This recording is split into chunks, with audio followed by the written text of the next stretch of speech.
اسی قسم کا ایک واقعہ یہ ہے کہ آپ مینا میں تشریف فرما تھے، اور بھی لوگ تھے، ان میں سے کسی نے کہا کہ کوئی نشانی ہو، آپ نے کہا آسمان کی طرف دیکھو، انگلی کی اور وہ چاند سب نے دیکھا کہ دو ٹکڑے ہو کر ذرا سا ہٹ کر ایک دوسرے سے دور ہو کر پھر آ کر جڑ گئے. منشق القمر.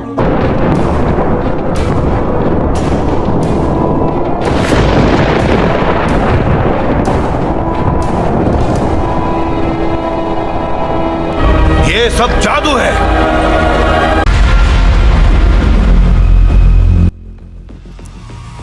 کفار مکہ کی ہر ممکن کوشش رسول اللہ صلی اللہ علیہ وسلم کو پریشان کرنے کی تھی، اسی لیے دن بدن وہ لوگ پریشان کرنے کے نئے نئے طریقے ڈھونڈ رہے تھے اور انہیں بے روئے کار بھی لا رہے تھے. ایک دن کافروں کا یہ ٹولہ جو بے زعم خود قوم کی قیادت اور سعادت کا ذمہ دار تھا اور ہر موقع پر یہی پیش رہتا تھا، رسول اللہ صلی اللہ علیہ وسلم کے پاس آیا اور کہنے لگا کہ اگر آپ اللہ کے سچے نبی ہیں تو ہمیں کوئی ایسی نشانی دکھلا دیجیے جس سے ہمیں یہ یقین آ جائے کہ واقعی آپ اللہ کے نبی اور اس کے رسول ہیں اور آپ پر وحی نازل ہوتی ہے، اور یہ کہ آپ کوئی ساحر یا جادوگر نہیں ہیں. پھر ان میں سے ایک شخص نے کہا کہ آپ ہمیں زمین کا کوئی بھی معجزہ یا نشانی نہ دکھائیے، بلکہ آسمان پر کوئی ایسا معجزہ یا نشانی دکھائیے جس سے آپ کی نبوت کا ہمیں یقین آ جائے، کیونکہ آسمان پر جادو نہیں ہو سکتا. ایک روایت یہ بھی ہے کہ انہوں نے یہ مطالبہ کیا کہ چاند کے 2 ٹکڑے کر کے دکھائیں. اس رات 14ویں کا چاند نکلا ہوا تھا. آپ صلی اللہ علیہ وسلم نے ان لوگوں سے دریافت کیا کہ اچھا اگر میں یہ نشانی دکھلا دوں تو کیا تم لوگ ایمان لے آؤ گے؟ انہوں نے کہا ہاں، ہم ضرور ایمان لائیں گے، آپ یہ معجزہ دکھلائیں تو صحیح. آپ صلی اللہ علیہ وسلم نے اللہ تعالیٰ سے دعا کی اور چاند کی طرف اپنی انگشت مبارک سے اشارہ کیا. چاند 2 ٹکڑے ہو گیا، ایک ٹکڑا مغرب کی طرف اور دوسرا مشرق کی طرف چلا گیا. یہ واقعہ ہجرت نبوی صلی اللہ علیہ وسلم سے تقریباً 5 سال قبل پیش آیا. تفصیل روح المانی میں اس کا ذکر ہے. روایات میں یہ بھی ہے کہ چاند کے دونوں ٹکڑے 2 مخالف سمتوں میں جا کر رک گئے. ایک جبل ابو قبیس پر جا کر ٹھہر گیا اور دوسرا جبل قیقان پر. لوگ حیرت زدہ رہ گئے. رسول اللہ صلی اللہ علیہ وسلم اس وقت یہ ارشاد فرما رہے تھے، لوگوں گواہ رہو، چاند کی یہ کیفیت عصر اور مغرب کے درمیانی وقت کے برابر وقت تک برقرار رہی. اس کے بعد چاند پھر اپنی حالت پر واپس آ گیا. ہونا تو یہ چاہیے تھا کہ جن لوگوں نے معجزہ دکھلانے کا مطالبہ کیا تھا اور اس مطالبے کے تکمیل ہونے پر ایمان لانے کا وعدہ کیا تھا، وہ اپنے وعدے کے مطابق اسی وقت کلمہ پڑھ لیتے، لیکن ان کے دماغ میں تو کفر و عناد کا خناس گھسا ہوا تھا. وہ کسی قیمت پر ایمان لانے والے نہیں تھے. کہنے لگے محمد نے تو جادو کر دیا ہے اور ہماری آنکھوں کو باندھ دیا ہے.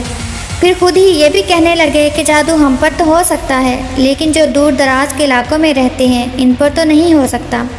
یہ بڑا واقعہ ہے، ہر جگہ کے لوگوں نے اس کا مشاہدہ کیا ہوگا.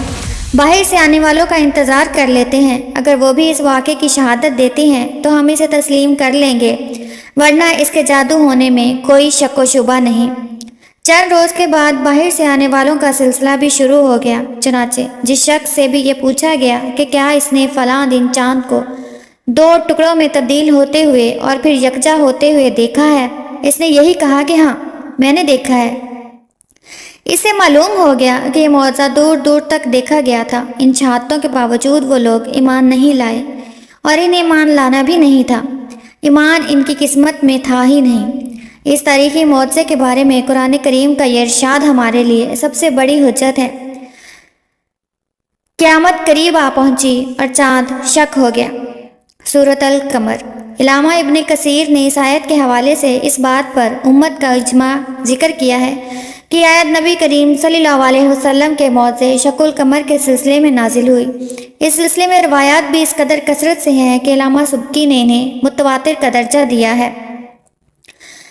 اہل مکہ نے رسول اللہ صلی اللہ علیہ وسلم سے درخواست کی کہ وہ انہیں اپنی نبوت کی کوئی نشانی دکھلا دیں. آپ نے چاند کو 2 ٹکڑے کر کے دکھلا دیا. اہل مکہ نے جبل ہرا کو چاند کے 2 ٹکڑوں کے درمیان دیکھا.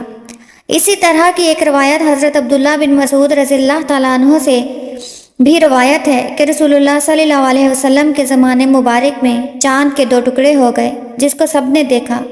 آپ صلی اللہ علیہ وسلم نے لوگوں سے فرمایا کہ دیکھو اور گواہ رہنا۔ اپولو 10 نے چاند کے قریب سے فوٹو لی جس میں چاند پر ایک بڑا نشان نظر آیا۔ یہ تصویر 1969 میں لی گئی۔ پھر اپولو 11 کی مدد سے چاند کی سطح پر اتر کر اس نشان کا مشاہدہ کیا گیا۔ یہ نشان 300 کلومیٹر تک لمبا ہے۔ علامہ سید محمود لشکری آلوسی لکھتے ہیں، میں نے تاریخ میں پڑھا ہے کہ جب سلطان محمود غزنوی ہندوستان پر بار بار حملے کر رہے تھے تب انہوں نے بعض عمارتوں پر یہ تختی لکھی ہوئی دیکھی کہ اس عمارت کی تکمیل اس رات ہوئی جس رات چاند 2 ٹکڑے ہو گیا تھا۔ ہندوستان کی تاریخ میں ایک ایسا بادشاہ بھی گزرا ہے جس کا نام چکرورتی فامس ہے، جو کہ مالابار کا بادشاہ ہے۔ اس نے بھی چاند کو 2 ٹکڑے ہوتے ہوئے دیکھا۔ جس وقت رسول اللہ صلی اللہ علیہ وسلم نے یہ معجزہ دکھایا، اس وقت چکرورتی فامس اپنے اہل و عیال کے ہمراہ اپنے محل کی چھت پر موجود تھا اور اس نے یہ معجزہ اپنی دونوں آنکھوں سے دیکھا۔ رپورٹ کے مطابق اور چکرورتی فامس کے چاند کو 2 ٹکڑے ہوتے ہوئے دیکھنے کا واقعہ ہندوستان کی تاریخ پر مبنی ایک کتاب میں موجود ہے۔ یہ کتاب انڈیا آفس لائبریری لندن میں آج بھی موجود ہے۔ ناسا کی تصاویر اور سائنسدانوں کے بیانات سے یہ بات ثابت ہو جاتی ہے کہ قرآن کریم نے جس واقعے کا ذکر آج سے 1400 سال پہلے کیا تھا وہ بالکل بحرحق ہے، اور قرآن پاک میں اس واقعے کا ذکر ہے جس کو ثابت کرنے کے لیے ناسا نے بہت سارے پیسے خرچ کیے۔ نہ صرف قرآن مجید کی سچائی کی ایک عظیم الشان دلیل ہے بلکہ یہ ہمارے پیارے نبی حضرت محمد مصطفیٰ کی رسالت کی بھی گواہی دیتی ہے۔ اللہ تعالی ہماری ایمان کو اکمل و کامل کرے اور ہمیں قرآن و حدیث کے مطابق اپنے عملوں کو سنوارنے کی توفیق عطا فرمائے۔ آمین یا رب العالمین۔